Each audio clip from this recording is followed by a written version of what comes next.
Hello বন্ধুরা, এই আমার মতো মুচমুচে আলু ভাজা বানাতে হলে আমার পুরো রেসিপিটা তোমরা দেখে নাও তাহলে চটপট। হ্যালো বন্ধুরা, এই দেখো আমি বাড়িতে আজকে একটু ঝুরি আলু ভাজা করব। এরকম আলু ভাজা থাকলে ডালের সাথে আমাদের বাড়িতে আর কিছুই দরকার হয় না। তা আমার মনে হয় ছোট বাচ্চারাও যদি বাড়িতে থাকে এই ধরনের আলু ভাজা খুব ভালোবাসবে। এ দেখো আমি এই জন্য এখানে দেখো 6টা আলু খোসা ছাড়িয়ে ছুলে নিয়েছি। আর এখানে নিয়ে নিয়েছি এই যে একটু কাঁচা বাদাম। আর এখানে নিয়েছি আমি 2টো শুকনো লঙ্কা আর খানিকটা কারি পাতা, এটা আমার ঘরেই ছিল। এবার এই আলুগুলোকে আমি গ্রেটারের সাহায্যে খুব পাতলা পাতলা করে কেটে নেব। তারপর খুব ভালো করে ধুয়ে নিতে হবে। ধুয়ে নিয়ে জল ঝরিয়ে আমি ফিরে আসছি। এই যে আমি একটা পাত্রে জল নিয়ে নিয়েছি। এবার এই আলুগুলোকে আমি এই ধরনের একটা গ্রেটার দিয়ে কেটে নেব। তোমাদের বাড়িতে যে ধরনের গ্রেটার আছে সেটা দিয়ে তোমরা কেটে নিতে পারো। তোমরা চাইলে বটি দিয়েও কাটতে পারো, কিন্তু খুব সরু করে কাটতে হবে। কাটার পরে কিন্তু এগুলো খুব ভালো করে ধুতে হবে। যতক্ষণ সাদা জল না বেরোবে ততক্ষণ ধুতে হবে, তাহলে স্টার্চগুলো বেরিয়ে যাবে।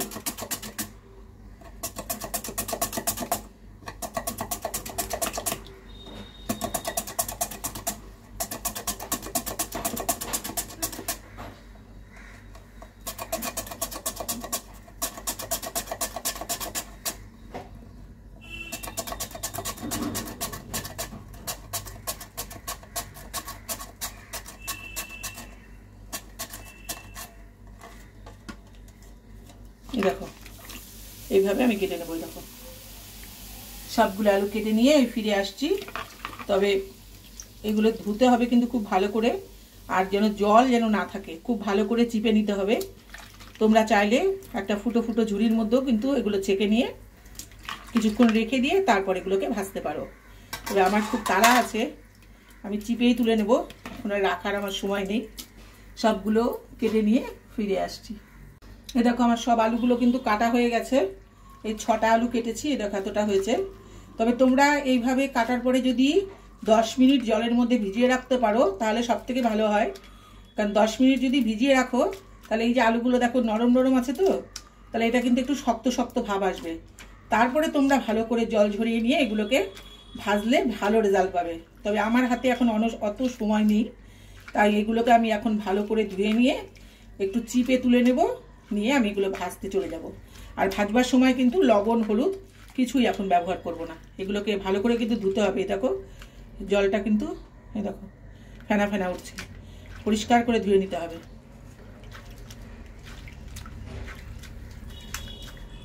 আমি ধুয়ে নিয়ে আমি উনুনের কাছে চলে যাচ্ছি। তোমরা এটা সাদা তেল দিয়েও ভাজতে পারো, সরষের তেল দিয়েও ভাজতে পারো। এই যে কড়াটা আমার আগে থেকেই বসানো ছিল, আমার কড়াটা কিন্তু গরম হয়ে গেছে। আমার সাদা তেল এখন বেশি ঢালা নেই, আমি তাই সরষের তেল আর সাদা তেল মিশিয়েই করছি। এই সাদা তেল দিয়ে দিলাম। কড়াই আমার গরম হয়েই আছে, এখন খালি ভেজে তুলবো। এই প্রথমে আমি বাদামটা ভেজে নিচ্ছি।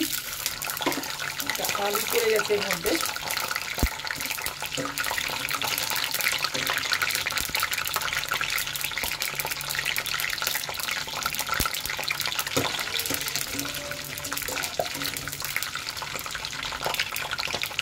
গ্যাসটাকে কমিয়ে দিয়ে কিন্তু এই বাদামগুলো ভাজতে হবে, নাহলে বাদামগুলো পুড়ে গেলে কিন্তু ভালো লাগবে না খেতে। দেখো বাদামগুলো কিন্তু আমার হয়ে গেছে ভাজা, তুলে নিচ্ছি।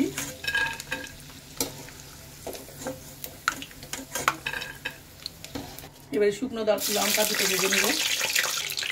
তোমরা চাইলে শুকনো লঙ্কা নাও দিতে পারো, খাবার সময় একটু চিলি ফ্লেক্সও ছিটিয়ে দিতে পারো।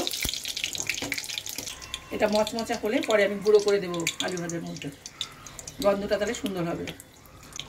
এই হয়ে গেছে লঙ্কা দুটো।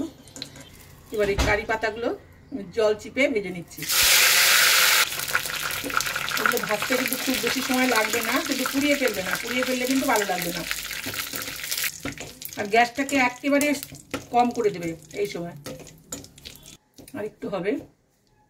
এই কারি পাতাগুলো কিন্তু হয়ে গেছে ভাজা, মচমচে হয়ে গেছে। এই যে এইভাবে ভাজবে, পুড়িয়ে ফেললে কিন্তু ভালো লাগবে না, এইভাবে ভাজবে।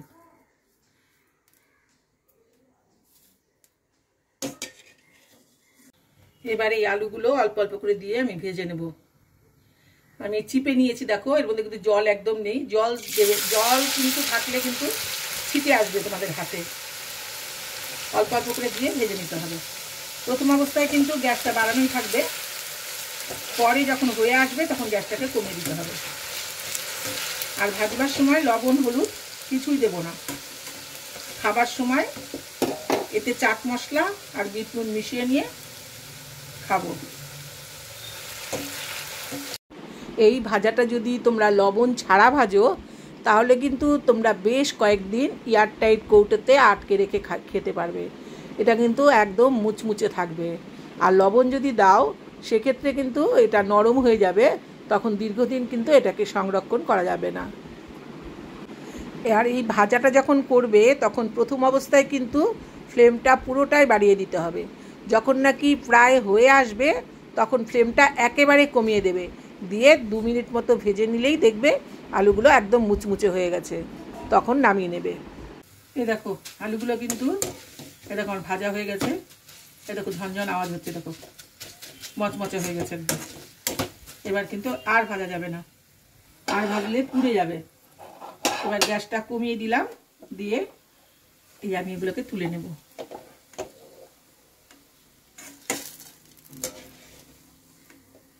এই দেখো এভাবে লাল লাল করে কিন্তু সব ভেজে নেবো। এই দেখো এখনই মচমচা হয়ে গেছে। এই দেখো ঠান্ডা হলে এটা আরো বেশি মচমচা হয়ে যাবে। এই মচমচা হয়ে গেছে। এই জলটা আমি চিপে নিচ্ছি, জল যেন না থাকে। এভাবে আমি সব আলু ভাজাগুলো ভেজে নেব। সবগুলো ভেজে আমি আবার ফিরে আসছি। এই দেখো আর এক খোলাও কিন্তু আমার ভাজা হয়ে গেল। তোমরা খেয়াল রাখবে যখন প্রথম অবস্থায় দেবে উনুনে তখন কিন্তু ফ্লেমটা কিন্তু একদম বাড়ানো থাকবে। তারপরে যখন দেখবে মোটামুটি হয়ে আসছে তখন ফ্লেমটা একদম ছোট করে দেবে। এরকম আমার কিন্তু হয়ে গেছে এটাও। আর ভাজলে পরে পুড়ে যাবে। তোমরা আরেকটু কড়া করতে পারো, তবে মচমচা হয়ে গেছে, আমি তুলে নেব। এরকম মচমচা কিন্তু হয়ে গেছে।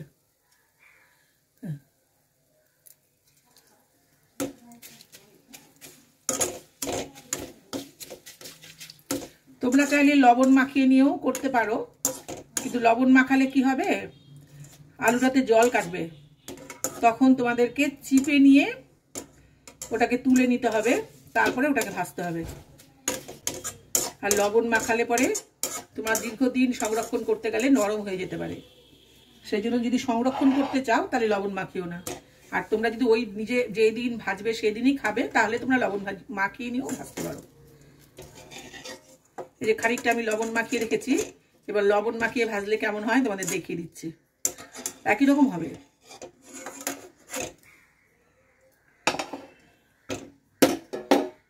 এই দেখো লবণ মাখিয়ে রেখেছি জন্য কিন্তু এই দেখো আমার জল কেটেছে কিন্তু। দেখো আমি চিপে নেব, চিপে নিয়ে কড়াইতে দিব। যে একদম চিপে নেব, জল যেন না থাকে। এটাও ওই রকমই হবে, একদম মচমচে হবে। এখন গ্যাসটা বাড়িয়ে দিলাম, যখন হয়ে আসবে তখন আমি আবার কমিয়ে দেব।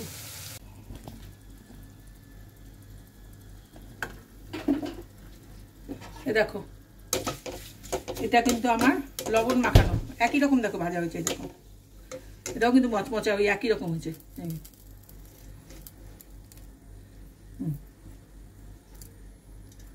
কিন্তু লবণ মাখিয়ে রেখে দেওয়া যাবে না।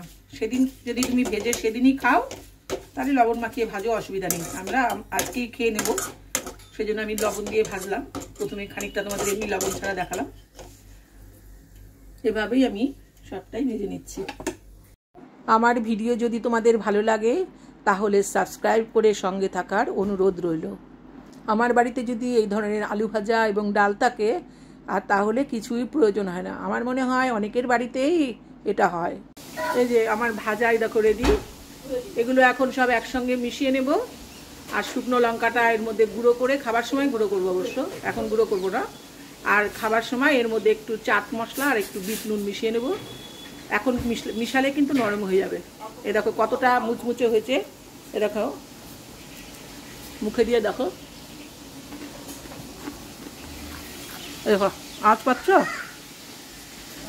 একদম কিন্তু মচমচা হয়েছে। এটা ঠান্ডা করে তোমরা কৌটোতে ভরে রেখে দিতে পারো, তোমরা যখন প্রয়োজন তখন ব্যবহার করতে পারো। ভিডিওটি যদি ভালো লাগে তাহলে তোমরা সাবস্ক্রাইব করে সঙ্গে থেকো। টাটা, আবার দেখা হবে অন্য কোনো ভিডিও নিয়ে।